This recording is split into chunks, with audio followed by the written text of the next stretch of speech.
Hi there, I'm Eric Wordweaver Sjerven, Goldie of the Ridgar folk here in East Texas, and I'd like to welcome you to The Raven's Call. This is a show where I ramble on about different heathen-related subjects, just kind of whatever strikes my fancy at the time, sets my mind on fire. So this is my chance to kind of ramble, and it does get pretty rambly. So those of you that have watched or listened at the podcast version at home, you guys know I get off on tangents, and it's a lot of fun, but I enjoy it. Hopefully you guys do too. Big UPG warning in the beginning of this. I am not a hardcore recon. I do tend to go from a more Norse Icelandic bent on things, but it is an equal part of research tradition, things like that, as well as my own personal insights and growth. So if you're a hardcore recon, don't be expecting that coming into my channel. I'm also not, super uber fluffy bunny. Like I said, I'm somewhere in the middle. So make of that what you will. My big thing is not my hall, not my call. What is my hall is my call. So there you go. Now, quick blurb. You guys probably have already seen it in my other videos, but yes, I do have a book out now, The Saga of Bjorn Thorolfson, which is available on Kindle, ebook shop, as well as in paperback on Amazon.com. Give it a look-see. I've put ads up all over the place by now, so if you guys aren't aware of it, you just haven't seen those videos yet. So I've got a little teaser trailer up in the feed, so you can just look it up and see it. And actually, if you go to my Weaving Words thing, you can actually watch me tell the first 3 chapters of the book in storytelling format, which is how the story's meant to be done. But anyway, it's there, so give it a look-see. Please, guys, if you like what you see, hit like down below, subscribe, ding the bell. The more you interact with these videos, the more you're going to see. If you're listening to the audio podcast version at home, then please, whatever your interaction style for that particular podcatcher is, go there and do that. Leave reviews, whatever it may be. And on the subject of the book before, if you guys have gotten the book and you've read it, please leave me a review on Amazon. It helps to let people know that it is indeed worth taking a look at.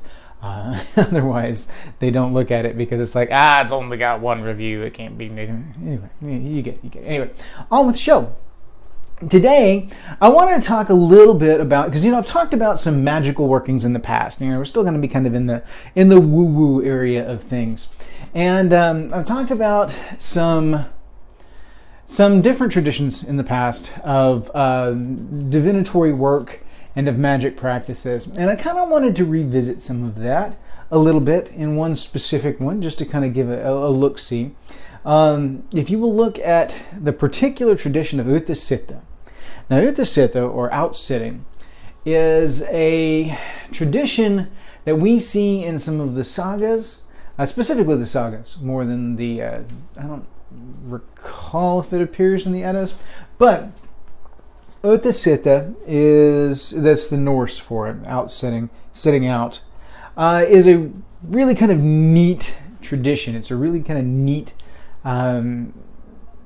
practice, and it is divinatory in nature, although the to whom you are pulling varies. I find that Utsitting is a catchphrase for a number of different kind of. There's like an overarching kind of, this is Utsitting, and kind of broad strokes, this is how it's done, but then the gentle nuances and the specifics of it actually vary from instance to instance, as far as from where the inspiration is being drawn, with whom you are communing, if you're communing, and if it's interesting. It's interesting. The reason that I want to visit this is because I get a lot of questions about crossover with Eastern religions and things like that, Eastern philosophies. And one of the ones that people ask me a lot is, what's the role of meditation in heathenry? And I'm going to tell you straight up, there's not a role for meditation in heathenry. But there is Utsitting. And Utsitting is very much has a lot in common with meditation. Actually, Utsitting is kind of a form of meditation. It would fall under the greater umbrella of meditation. And of course, meditation is done for many different reasons and many different formats and styles. A lot of times what a person does when they meditate is they just simply take a moment to centralize their thoughts and their breathing. They become aware of their body, the surroundings, the world around them. There's a misconception that meditation is meant to void the mind, to empty your mind of everything. It's like that's not really what meditation is about. It gets characterized that way by media, by movies and anime and things like that, because that is some of the rhetoric of, empty your mind of excess thought. It's to still the mind. It is to slow the mind. Meditation in and of itself is the act of calming the body and calming the mind to allow more precise focus, more precise perception. And it takes a number of different forms. Meditation can be done through kinetic movement. It doesn't necessarily have to be still. It can be done through kinetic movement, through physical motion. You can reach that kind of meditative state without necessarily being the whole sit with your legs crossed and, chill out until your mind goes elsewhere. The idea is that you're stilling the mind, you're stilling those extra thoughts, and you're focusing. It's laser focusing. It's actually an ultra focus as opposed to a lack of focus, because what you do within meditation is you ultra focus on things like the breathing. That's one of the key things that they will use as kind of an intro tool for meditation is focus on breathing. So it becomes this ultra focus on this one thing that allows you to let go of the extraneous thoughts. All the busyness in the mind goes away and you become more singularly focused. And the things that matter the most to you will come to the forefront. It's kind of the way the psyche is. And you come to the psychological side of things is when you still all of the cognitive dissonance that's going on, when you still all of the extraneous information coming into the mind, you focus on singular sensation and perception. Then you key the brain into that. It allows the other areas to slack up a bit because we exist in a state of hypervigilance, especially in modern day and times, because we are surrounded by technology, we're surrounded by screens, we're surrounded by sounds, we're surrounded by so many things that are sensory input because we crave sensory input. We use sensory input to communicate. And then once we figured out how to use sensory input to communicate, we figured out how to blast each other with sensory input to sell things, to convince people of ideologies, this, that, and the other. At any given time, when you look around you, you're going to see billboards, you're going to see flyers, you're going to see ads, you're going to see, you're going to hear phone calls, radio ads, TV shows, scripts, whatever it may be. You're going to see media, you're going to see things around you. That all just bombards the brain.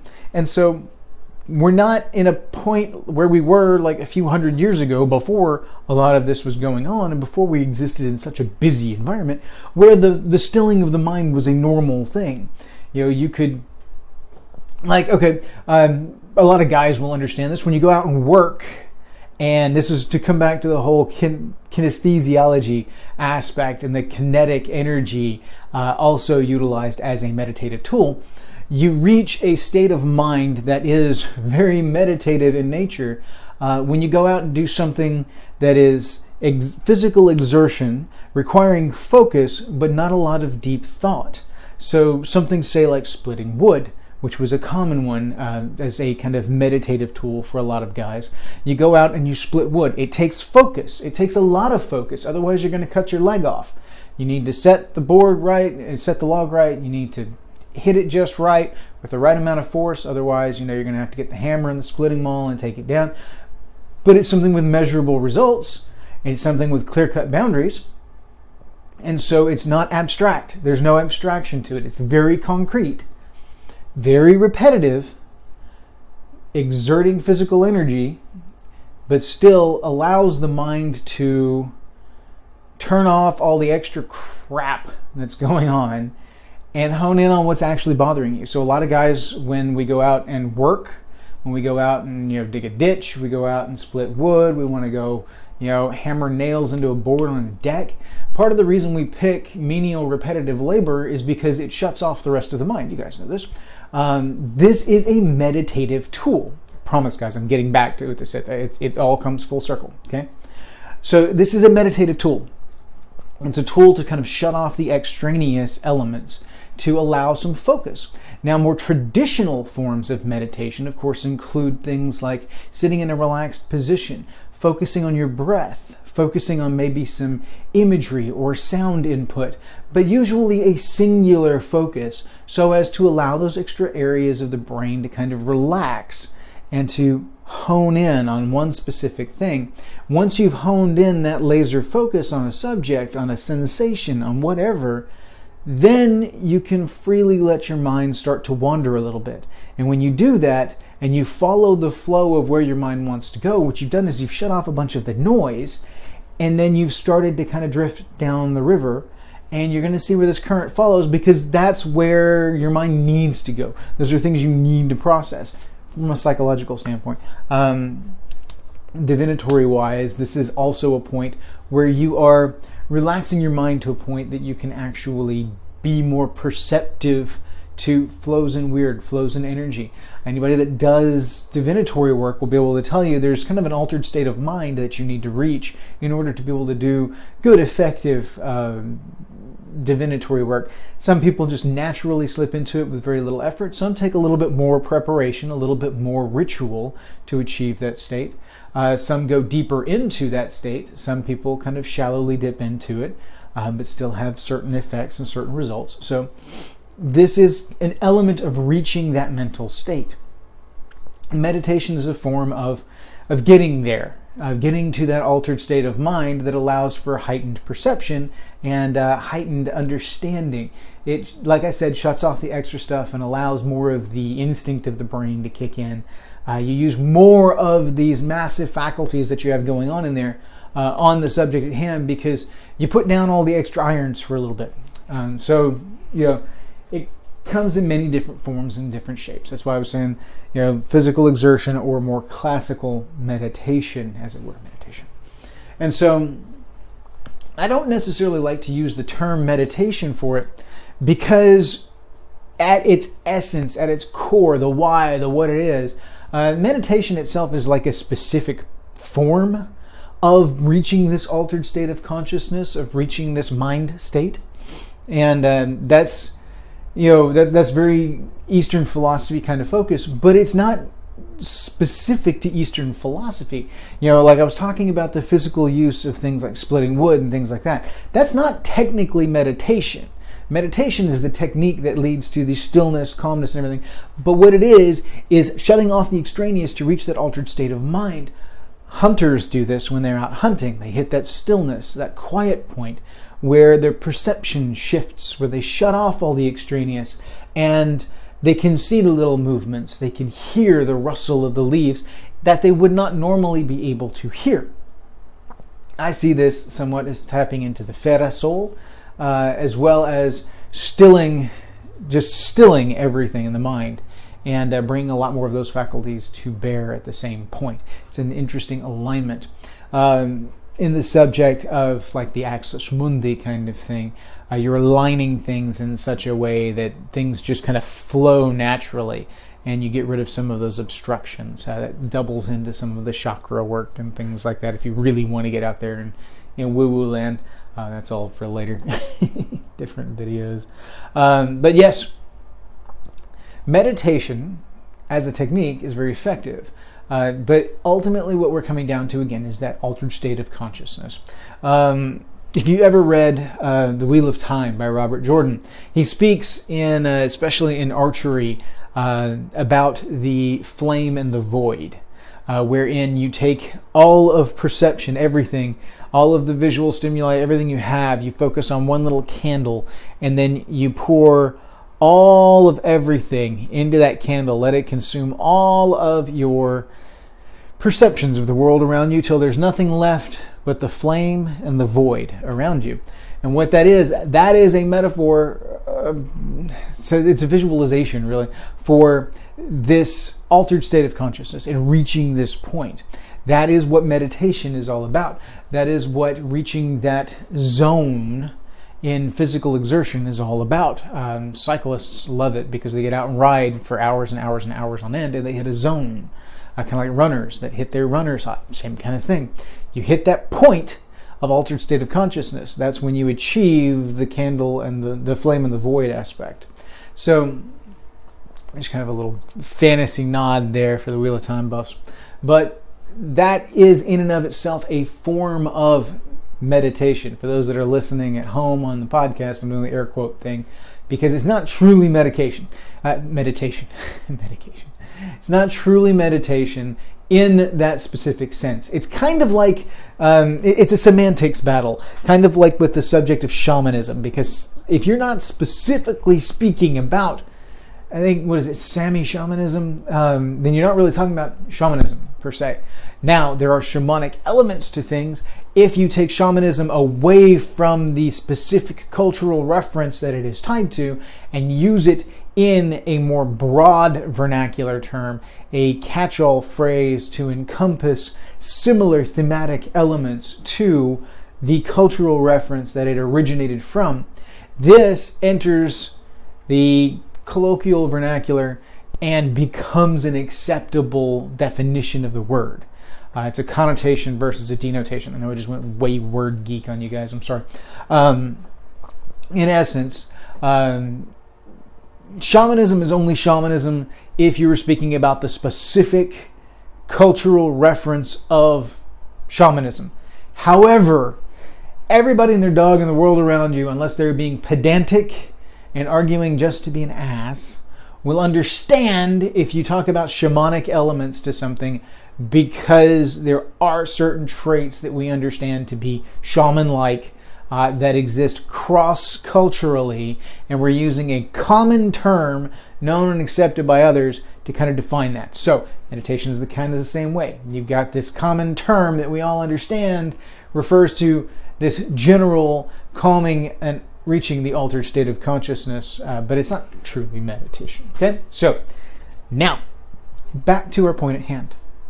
Okay, that was all about a 15-minute ramble, I know, but it sets the stage for this, guys. Utsitting is a form of meditation in a Norse Icelandic context. Utsitting, if you will look at some of the lore, some of the sagas specifically, you will find that there are references to individuals, particularly men of power, seeking insight and information on a decision. They need divinatory assistance to make a decision for their people. It's kings, it's Gothi, it's leaders, those are the individuals you will see that will go Utsitting. Now, Utsitting takes a couple of forms. One of the forms that I have seen, this is probably the most common, is the sitting on the mound. This is the one that I come across the most, even though it's not necessarily referred to as Utsitting in most settings. It is still Utsitting, it's just not necessarily the same trappings as the other version that we'll look at here in a second. Utsitting here, in this instance of mound sitting, is, and you could almost call them two separate things, but essentially you're doing the same thing, so I still count it as Utsitting. Mound sitting, you go and sit upon the grave mound of someone with whom you would like to commune to gain their insight. So, specifically, you will go back and look at, like in the Heimskringla, in the Icelandic sagas, you will see numerous mentions of kings that would sit upon the mound of previous kings, their predecessors, or ancestors that they wanted to gain particular insights from. They would sit upon their mound overnight and quietly contemplate. The idea being that if you look into some of the locality ideals that are rife within heathenry, there is a strong tie between proximity and accessibility. So, if you look back at my Soul Complex videos, you'll note that I feel like personally in my own UPG world that the Soul Complex breaks up into multiple pieces, especially at death, and they go to multiple different places.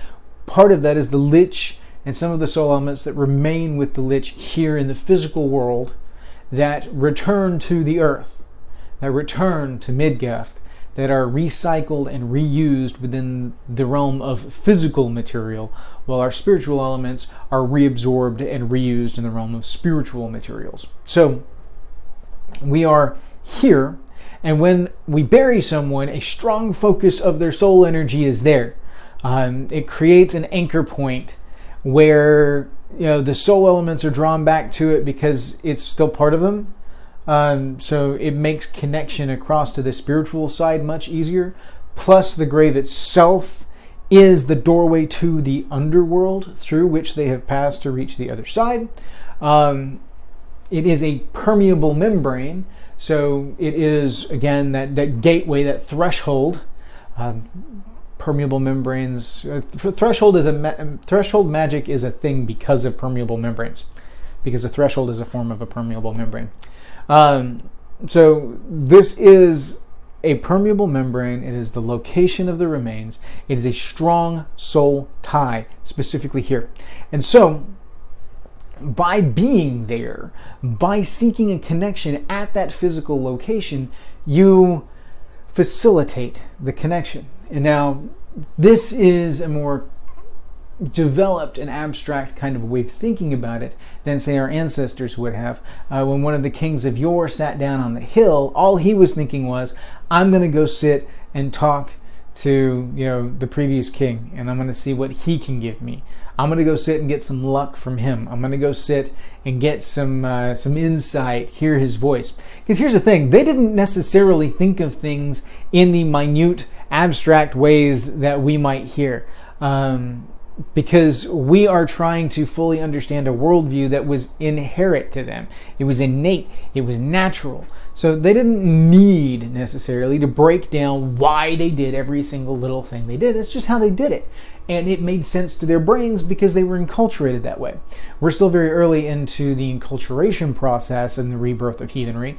So we're still trying to catch up on some of that. And we're still puzzling out why they went about things. So we're going to look at things in a more analytical fashion. Doesn't mean that's the way they thought about it back then, but it's the way we need to think about it now to be able to understand it. So, sit upon the hill and commune with the ancestors, with the previous kings, with whomever it is that you are seeking insight from. Because they need to get that answer. They need to still their mind, to quiet things in a place that they know of as a safe, quiet space. And yes, you are communicating with the ancestral spirit so that you can maybe get a little advice, maybe gain a little insight. Maybe they can make that one neuron fire that will click things into place for you. Because the spirits don't necessarily have the same kind of language we do. They're not going to whisper in your ear what it is you need to know. Maybe, maybe not. It's actually much easier for them to kind of implant an image or the seed of a thought in your head directly.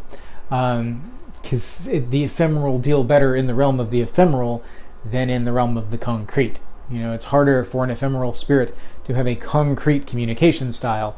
It's much easier for them to have ephemeral and immaterial communication, if that makes any sense. Anyway, so the essence here in the mound sitting side of things is that you sit upon the mound overnight and commune with the spirit in the mound to try and gain some insight to help make whatever decision it is that you need to make.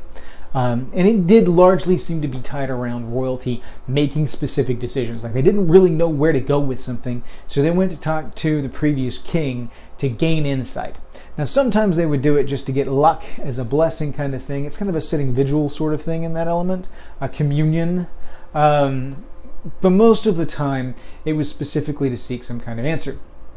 Which brings us to the other kind of Utsitting, the less tied to the mound, but the more just generalized Utsitting, which is where you will see referenced in the lore. The individual will take their cloak and they will wrap it about themselves. They will throw it over their head. Usually they will effectively make themselves a little igloo of cloak, a little tent, and sit outside.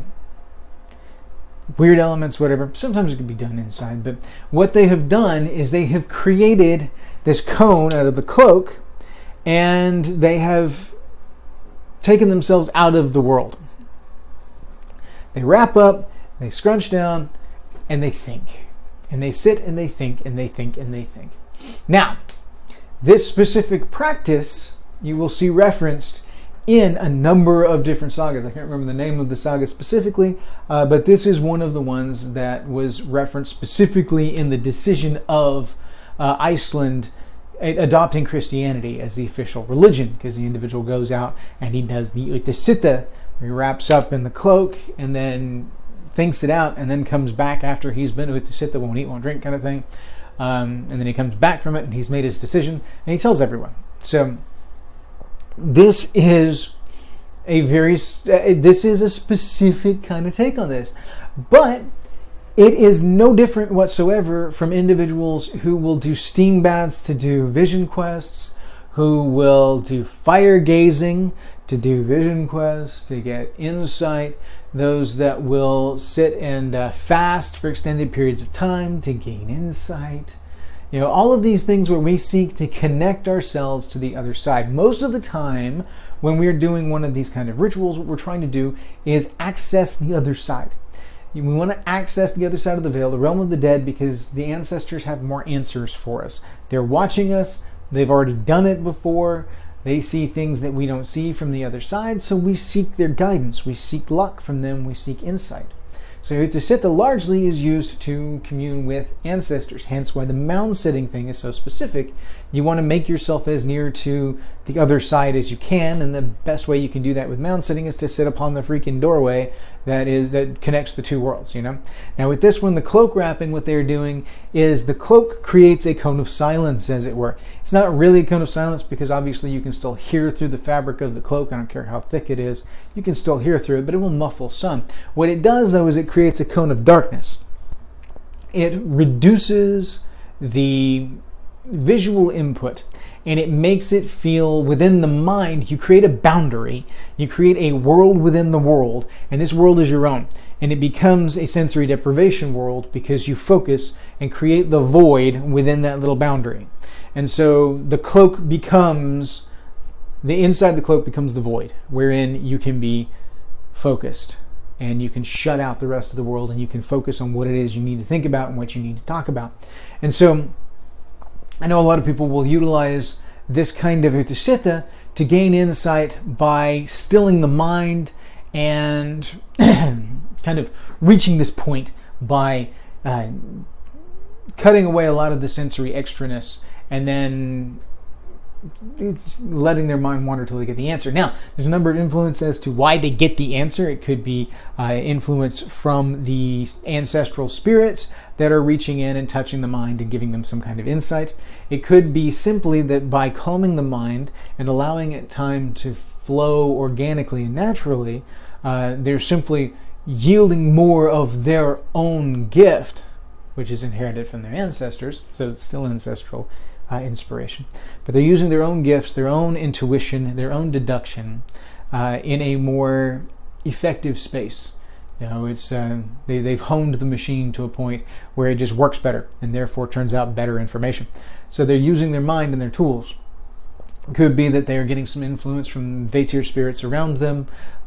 Could be some divine inspiration in certain instances, but I find that to be less the case with ancestral influences being more the case, just simply because the gods don't necessarily focus on every individual who is meditating. I think you got to be pretty high on high profile to get their attention with something like that. So anyway, the gist here is that whether it be mound sitting or if it be the cloak wrapping version, Utsitting boils down to setting out. It involves connecting with energies in the outside, because both are done outside, but it's a stilling of the mind. It's a consciousness. So Utsitting I use as a term frequently because it carries with it the cultural aesthetic of the Northern European, more Norse Icelandic side of things. However, that does not mean it has to be one of these two forms. These two forms give us an indication that there's not necessarily one set way to do it. Basically, Utsitting boils down to go find a quiet place, sit, and think. Get your Winnie the Pooh on. That's what it boils down to, is finding a quiet place and reaching a calm state of mind, an altered state of mind, an altered state of consciousness through the stillness of mind. Find that Sjerven within yourself, and that ice, that stillness, and then from there you can see what you need to see. It's from that stillness and that calmness that you begin to perceive and that you get to understand. That is meditation. So I would say the rune of meditation is Isa. It's probably more of a bind rune than Isa and Kinetic, but still. Stillness. Stillness in the moment, in the now, in the here. So, Utsitting is a form of meditation within a Norse-Icelandic kind of context. It has multiple different forms, and how you use it depends entirely upon how you want to use it and whether or not you're looking to historically recreate a specific style. Because if you want to historically recreate a specific style, this is one we actually have a number of references for. You can go through the sagas, you can go through the Hemskringla, you can find some specific references to kings, to Godi, going Utsitting in these different forms. So they are there. But I'm going to tell you, from kind of a middle of the road sort of way, that whether you go Utsitting by wrapping a cloak around your head, or by, sitting on a gravestone, sitting on a grave mound, graveyard, whatever, splitting wood, shooting your bow and arrow, tossing a spear, or sitting quietly and drinking a beer, having a smoke, whatever it is that you do to calm your mind so that you can relax and get inspiration, that goes towards Utsitting. Now, is just going out and taking a minute and chilling out and whatever, is that Utsitting? No, that's not Utsitting, because Utsitting is a ritual. Utsitting is a specific process. You go Utsitting. Yeah, you can take a minute to cool and calm your mind and get your head and facts straight. But when you take it to a ritualized form, it becomes a new level. So all of these things I've talked about before, yes, they are forms of meditation. They are there. They become meditation when you purposefully set about them for the intended purpose of getting that altered state of mind. So you can go out and split wood and still kind of chill and get in that zone, but that doesn't necessarily mean you're meditating. You may kind of accidentally slip into it through the repetition of tradition, of that ritual element. But when you go out and you state that I am going to do this specifically so that I may reach this state, I am going to engage in the ritual because this is what gets that effective result, then you are engaging in it. So if you are going to go out and you go Utsitting and you have set your particular parameter, you know that you are going to go and you're going to do the cloak and you're going to stay there for 12 hours or whatnot, 3 days, whatever your thing is. 3 days is ridiculously long. Don't go do that. You'll throw a thrombosis or something like that. Don't do that. Go for a period of time, do the sit, gain the insight, follow the ritual. But that's the key thing. Establish your ritual. Because when you ritualize it, it becomes more powerful. When you ritualize it and you repeat the ritual and you get your methodology in place, you've established your why. Your why is you want to reach this altered state of mind. The how is the ritualized traditional format. And then you go through the how to reach the why, and you will get your results. This is basic ritual building, which I will probably come back to and revisit that particular paradigm within the realm of ritual building again. But just for the purpose of Utsitting, I want you to understand, just like any other ritual, it is identify the purpose, the why, and then you go about the how.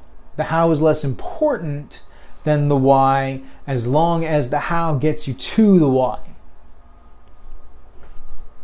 At least in my mind. There are more effective ways of the how than others. Some hows are more effective than others, but your how is still your how, and if it works, it works. There's an old saying of it may look stupid, but if it works, it's not stupid. Keep that in mind, okay? It may look weird and different, but if it works, it works. If it works for you, well, not my hell, not my call. So, Utsitting is something that you can explore and something you can research, you can look into, but mostly it's something that you build and do yourself, for yourself. And I highly recommend it because it can be very calming of mind, it can be very invigorating, and it can be very helpful in those dark times where you need some insight and you need to calm the rest of what's going on up here in order to gain some kind of clarity in the moment. So anyway, guys, I have rambled. Oh man, this is a ramble, but this is one that I kind of been meaning to come back to for a while, to touch on, simply because I get a lot of questions about things such as meditation and other kind of either neo-pagan practices or Eastern philosophy kind of practices. And so I like to show where those correlate. And one of those, of course, has always been the meditation thing. Well, how does meditation fit into healing? Like, it fits in all over the place. We just don't call it that. You know, one of the forms that we do that's very similar to that is Sitte. Is it the only one? No. There's meditation elements in Seith work, in Spe work. There's meditation elements in hunting, in fishing. There's meditation elements all over the place. It becomes meditation when you ritualize it, formalize it. So that's why I fall to the magic practices, is because that's where it's ritualized. That's where it's formalized.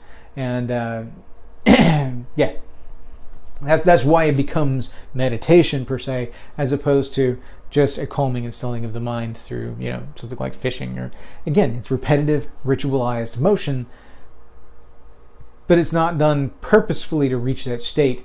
Whereas with an actual meditation ritual, it's done purposefully to reach that state. So anyway, continuing to ramble. Thank you guys. I hope you enjoyed this. Feel free to leave me feedback down below. All of my contact information is down there. Give me what you can. Let me know what you think, and we'll go from there. So, hail to you all. Thank you. May your hearth fires burn bright.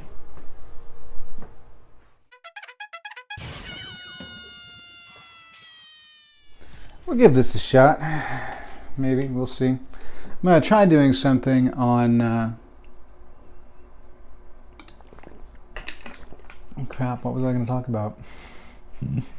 I was just looking at my list. Which topic did I decide on? Oh, I hate when that happens. It's going to kill me. All right. Crap, which of them was it? Because I had a couple in mind, and thought I would chase a particular rabbit, and now I can't remember which rabbit I was going to chase. I hate when that happens. It's going to drive me nuts now. Crap. I was like all ready to start, and then it's like not there. It just kind of went away. So, isn't that something? All right. We will talk about Utsitting then. If I can't remember the next one, then I'll skip it to the next one and then come back to the one that I was going to do. So I'll have to go back and look at my list here in about 20 minutes. So hail, whatever. Let's do this. All right. And 3, 2, 1, let's jam.